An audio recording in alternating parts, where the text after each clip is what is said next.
Tiwala ang Department of Public Works and Highways na sapat ang pondong inaprubahan ng Bicameral Conference Committee tungo sa mas malinis at tapat na paggamit para sa pagpapainam ng mga proyekto ng ahensya.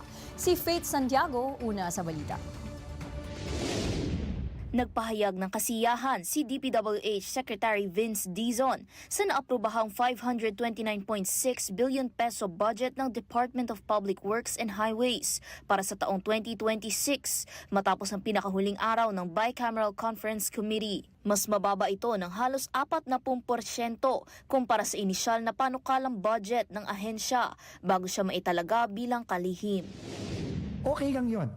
Kasi naniniwala ako, naniniwala ang Pangulo at naniniwala din ang Kongreso na ang importante sa budget ay malinis siya at ma-implement siya ng tama.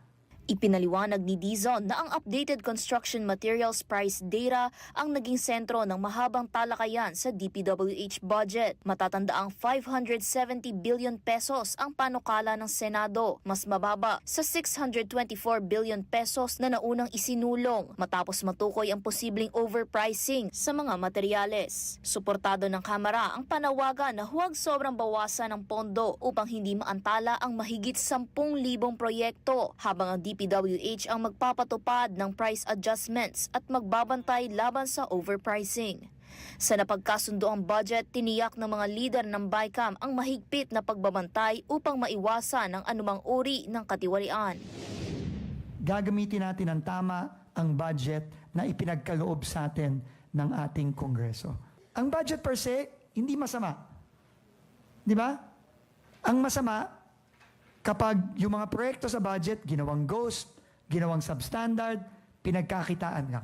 Samantala, nakatakda ang adjournment ng Kongreso sa ika-22 ng Disyembre batay sa extended legislative calendar. Inaabangan ngayon kung magkakaroon pa ng panibagong extension ng sesyon para sa ratifikasyon ng 2026 national budget sa ika-29 ng Disyembre. Nauuna sa mga balitang totoo at laging bago. Faith Santiago, alauna sa balita, Congress TV.